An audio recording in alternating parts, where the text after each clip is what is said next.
அஸ்ஸலாமு அலைக்கும். உங்கள் பீமாசா சமையல். நீங்கள் எல்லோரும் எப்படி இருக்கீங்கப்பா? நல்லா இருக்கீங்களா? நாங்கள் நல்லாயிருக்கோம், நீங்களும் நல்லா இருக்கணும். இப்போ நம்ம என்ன பண்ண போகிறோன்னா, எறா வச்சு ஒரு கொழுக்கட்டை செய்ய போகிறோம். எப்படியும் வாங்க வீடியோக்குள்ளே போகலாம். நம்ம எல்லோரும் இப்போ எறா தொக்கு, எறா குழம்பு, எறா வறுவல், எறா 65, எறா சுக்கா இப்படி எல்லாம் பண்ணிகிட்ருக்காங்க. எறா பிரியாணி, எறா தக்கடி இப்படி எல்லாம் செய்யலாம். இப்போ நம்ம என்ன பண்ண போகிறோம்னா, இதே எறா வச்சு நம்ம கொழுக்கட்டை வைக்க போகிறோம். எப்படி வாங்க வீடியோக்குள்ளே போகலாம். இப்போ கடாய் வச்சு நான் தவா வச்சு 1 ஸ்பூன் எண்ணெய் ஊற்றிட்டேன். எந்த ஸ்பூனுக்குன்னா இந்த ஸ்பூனுக்கு 1 ஸ்பூன் எண்ணெய் ஊற்றிருக்கேன். இதே எண்ணெயில் ஒரு 1/4 கிலோ எறா க்ளீன் பண்ணி மஞ்சள் போட்டு நம்ம சுத்தம் பண்ணிக்க இதை நல்லா வறுத்து எடுத்துடலாம். ஒரு வித்தியாசமாக இருக்கும், இது நல்ல டேஸ்ட்டாகவும் இருக்கும், நல்ல மணமாக இருக்கும்.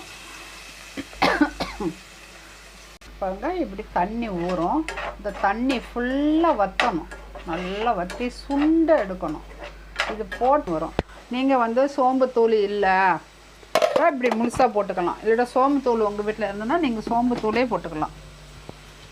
அது எறா கூட போட வேண்டாம், நம்ம வெங்காயம் தக்காளி வதக்குவோம், அதை கூட நம்ம போட்டுக்கலாம். இப்போ பாருங்கள், தண்ணி நல்லா சுண்டிடுச்சு, தூள் தீந்து போச்சு. இனிமேல் தான் அதை பொடிச்சு வைக்கணும் வறுத்து. பசங்களுக்கெல்லாம் ஆப்பிள் எக்ஸாம் நடக்குதாப்பா.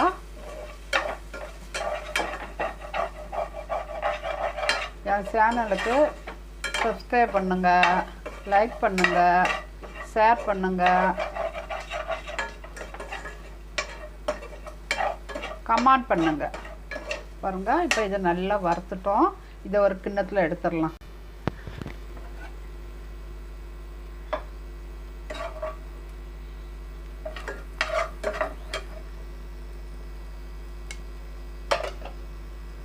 இப்போ ஒரு 2 ஸ்பூன் எண்ணெய் ஊற்றிக்கலாம்.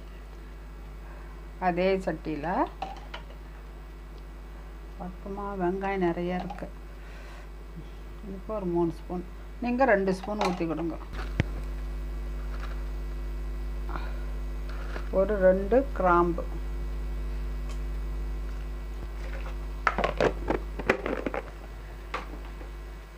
இப்போ நமக்கு எவ்வளோ தேவையோ அவ்வளோ வெங்காயம் போடலாம். நான் ஒரு 2 வெங்காயம் பொடி பொடியாக நறுக்கிருக்கேன்.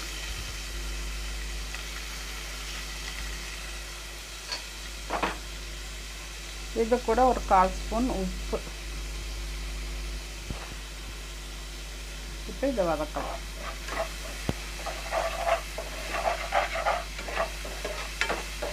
இது நம்ம எவ்வளோ மாவு போடுறோமோ அந்த அளவுக்கு நம்ம இதை எடுத்துக்கலாம்.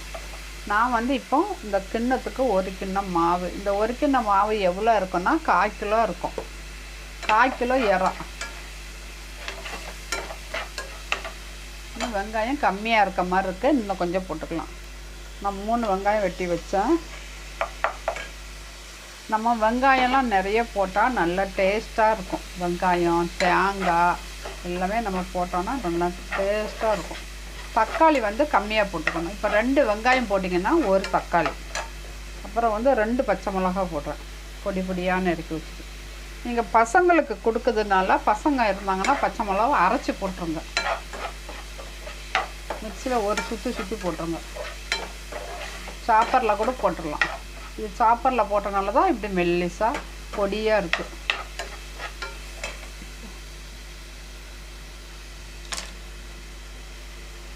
நம்ம இதுக்கு நம்மளுக்கு எறா வாயுவில், அதனால் 1 ஸ்பூன் இஞ்சி பூண்டு.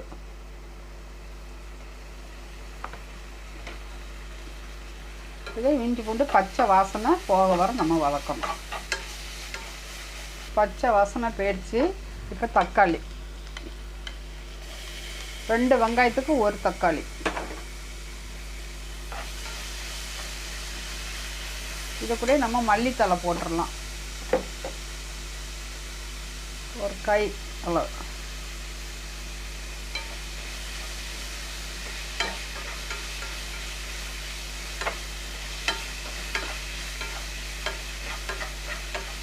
நல்லா இந்த வெங்காயம், தக்காளி, பச்சை மிளகா, இஞ்சி பூண்டு எல்லாமே நல்லா வதங்கணும். இப்போ இது கூட என்ன பண்ண போகிறோம், கருவேப்பிலை.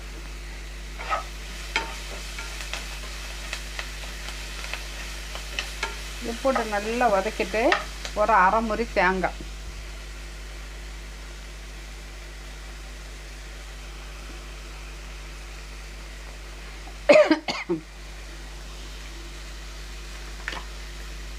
இப்போ இது நல்லா சிம்மில் வச்சே வதக்கணும்.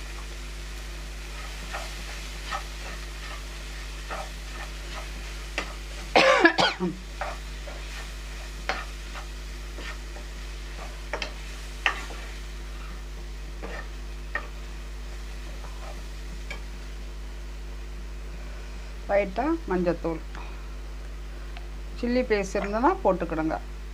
ஒரு ஸ்பூன் சில்லி பேஸ்ட் எதுனா நம்ம வந்து காஞ்ச மிளகாவை மிக்சியில் போட்டு பொடிச்சு வைக்கிறோம்ல, 1-2மா, அதுதான் சில்லி பேஸ்ட். இங்கே பாருங்கள், கொஞ்சோண்டு கரம் மசாலா. இது நம்ம வீட்டில் தயாரித்தா கரம் மசாலா சேல் பண்ணிக்கிட்டு இருக்கோம். சாம்பார் பொடி, ரசப்பொடி, குழம்புத்தூள், மட்டன் மசாலா, இட்லி பொடி, சத்து மாவு, ஹேர் ஆயிலு, நம்ம எல்லாமே தயாரித்து கொடுத்துக்கிட்டு இருக்கோம். இதை நல்லா வதக்கலாம். இப்போ இதில் உப்பு இருக்கான்னு பார்க்கலாம். இது கரெக்டாக இருக்குது. மாவு பட்டா பத்தாது, கொஞ்சம் போட்டுக்கலாம். இது சிம்மிலேயே வச்சு வதக்கிட்டு இருக்கணும். இந்த எறாவை கொண்டு போய் நம்ம மிக்சியில் போய் கொரன்னு அரைச்சிட்டு வரோம், எறாவும் சோம்பும். இப்போ காரத்துக்கு 1 ஸ்பூன் தனி மிளகாத்தூள். நம்ம ஏற்கனவே பச்சை மிளகா போட்டிருக்கோம், சில்லி பேஸ்ட் போட்டிருக்கோம். இந்த காரத்துக்கு மிளகாத்தூள். இது நம்ம ஏன் போடுறோன்னா, இது போட்டோன்னா மாவு போட்டு நம்ம இதிலே கிண்ட போகிறோம், அதனால நல்ல டேஸ்ட்டாக இருக்கும். காரசாரமாக இருந்தால் தான் பச்சரிசி மாவு வந்து நெஞ்ச கரைக்காது. அரைச்சி வச்ச எறா வந்து பல்ஸ் மோடில் வந்து ஒரு சுற்று தான் சுற்றணும். இப்போ இது நல்லா இது பண்ணிக்கலாம். பாருங்களேன் எவ்வளோ சூப்பராக இருக்குன்னு. நம்ம வந்து இதை வந்து அப்படியே சப்பாத்திக்கு, தோசைக்கெலாம் வச்சு ரோல் பண்ணி சாப்பிட்டாலே நல்லா இருக்கும்பா. பார்க்கவே அவ்வளோ அழகாக இருக்குது. இப்போ உப்பு இருக்கான்னு பார்க்கலாம். இதுக்கு உப்பு இருந்தால் தான் நல்ல மெயின்.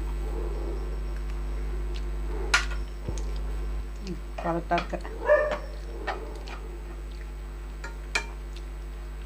நம்ம இதில் எடுத்து வச்சுருக்க அரிசி மாவு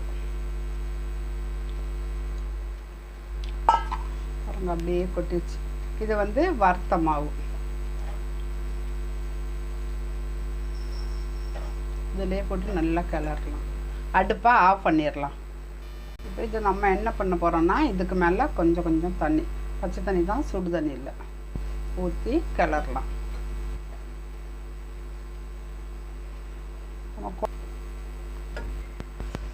நம்ம வீட்டிலையே முறுக்கு மாவு சேல் பண்ணுறோம், அதிரச மாவு சேல் பண்ணுறோம். உங்களுக்கு யாருக்கா வேணும்னா இந்த நம்பருக்கு வாட்ஸ்அப்பில் ஹாய்னு ஒரு மெசேஜ் போட்டு கேட்டுக்கோங்க.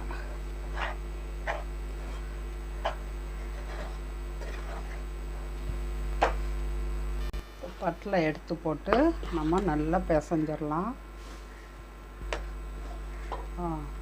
கொழுக்கட்டைக்கு கரெக்டாக இருக்குது பாருங்கள். பாருங்கள் நல்லா பிசைஞ்சுக்கலாம். நமக்கு எந்த மாடலில் கொழுக்கட்டை வேணுமோ அந்த மாடலில் நம்ம செஞ்சுக்கலாம். நம்ம இப்படி பிடிச்சிக்கலாம். இது பிடிச்சி ஆவியில் வச்சு வேக வைக்கணும். பாருங்கள் சட்டியில் தண்ணி வச்சுருக்கோம், அதுக்கு மேலே இதை வைக்கிறோம். இப்போ இந்த கொழுக்கட்டை எடுத்து இப்படியே அடிக்கிறோம்.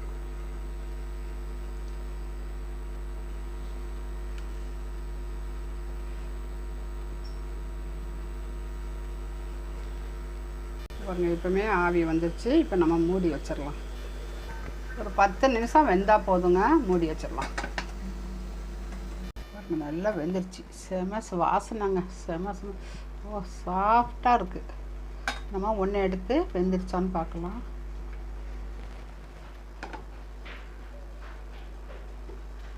இங்கே பாருங்கள் சூப்பராக வெந்துருச்சு.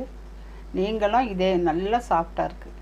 நீங்களும் இதே மாதிரி செஞ்சு சாப்பிட்டுட்டு எப்படி இருக்குன்னு சொல்லி கமெண்டில் சொல்லுங்கள். லைக் பண்ணுங்கள், ஷேர் பண்ணுங்கள், சப்ஸ்கிரைப் பண்ணுங்கள். என் பக்கத்தில் இருக்க பெல் பட்டனை கிளிக் பண்ணுங்கள். அப்போ தான் நான் போட வேண்டிய வீடியோ உடனுக்குடனே நீங்கள் பார்க்கலாம். எல்லோரும் வந்து என் சேனலுக்கு சப்போர்ட் கொடுங்க. அஸ்ஸலாமு அலைக்கும்.